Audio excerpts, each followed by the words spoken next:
Hello, this is your Good Neighbors Network headlines for August 8th through August 14th, 2026, brought to you by World Grace Project.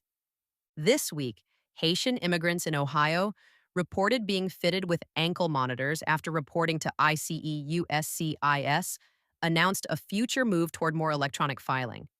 We also have updates on ICE enforcement equipment, childhood vaccines, the war involving Iran, Ukraine, and Iowa data centers.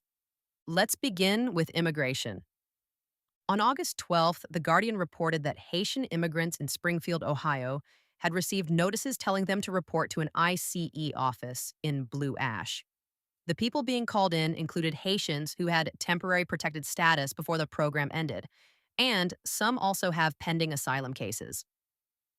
After reporting to ICE, some were fitted with GPS ankle monitors. The notices reviewed by reporters did not explain why they were being called in, and the Department of Homeland Security has not publicly explained the criteria for requiring the monitors. This comes shortly after another major change affecting Haitian families. USCIS says temporary protected status for Haiti ended on July 27th. ICE has used electronic monitoring for years through its Alternatives to Detention program, but DHS has not announced a new policy explaining why these Springfield residents were selected for monitoring.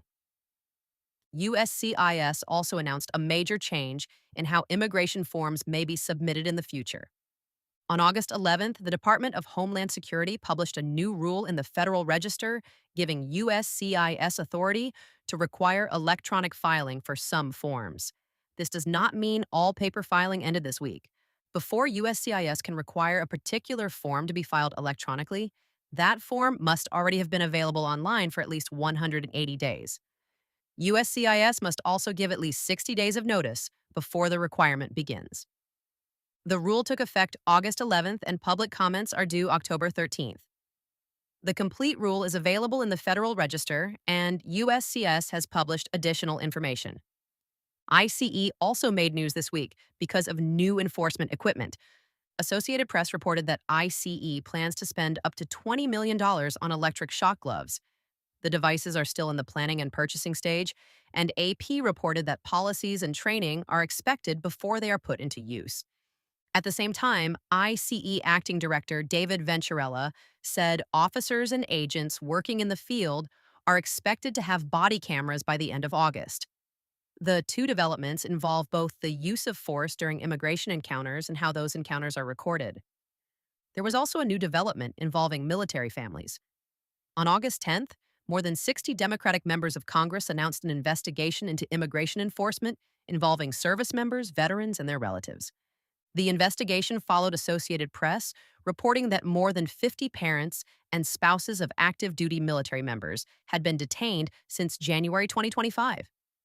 On August 14th, AP reported that the Brazilian wife of an Army staff sergeant had been removed from a deportation flight and released from ICE custody. Her immigration case is not yet resolved, and the congressional investigation is continuing. Now to national news. President Trump signed a new executive order on childhood vaccine recommendations on August 10th. The order creates new recommendations from the administration and says it supports separating the measles, mumps, and rubella vaccines into individual shots if those vaccines become available in the United States. The Centers for Disease Control and Prevention says separate measles vaccine is not currently available in the United States. The executive order also does not directly change school vaccination laws, which are set by states.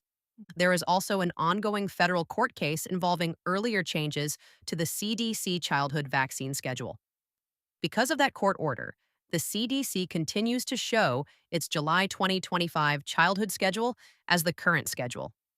So the White House has announced new recommendations while the court case continues to affect changes to the CDC schedule. Now to international news. The war involving the United States and Iran continues to affect the Strait of Hormuz, one of the world's most important routes for oil and natural gas. On August 8th, Iran announced new conditions for fully reopening the strait, while Oman continued helping with negotiations. No final agreement had been reached by August 14th. That day, two tankers operated by a company owned by the United Arab Emirates were attacked by drones while traveling through the strait. No injuries were reported. The United Arab Emirates blamed Iran, and Iran did not immediately respond to that accusation. There was also a new disagreement over the U.S. backed plan for Gaza. On August 9th, Israeli Prime Minister Benjamin Netanyahu rejected parts of the plan announced by President Trump. Israel and Hamas continue to disagree over disarmament and the withdrawal of Israeli forces, and talks are continuing. In Ukraine, the United Nations reported another increase in civilian casualties. On August 13th, the UN said 437 civilians were killed and 2,610 were injured during July. It was the highest monthly number of civilian deaths and injuries since March 2022. On August 14th, Associated Press also reported that a Russian drone attack in Ukraine's Sumy region killed a 29-year-old woman and her 9-year-old son. 4 other people were injured. Now to Iowa. Officials in Dubuque County are continuing to study how large data centers may affect water supplies and local infrastructure. On August 12th, the county held a public discussion about data centers and water resources with information from the Iowa Department of Natural Resources. Iowa Public Radio reported on August 14th that officials are gathering more information about how much water data centers use across the state.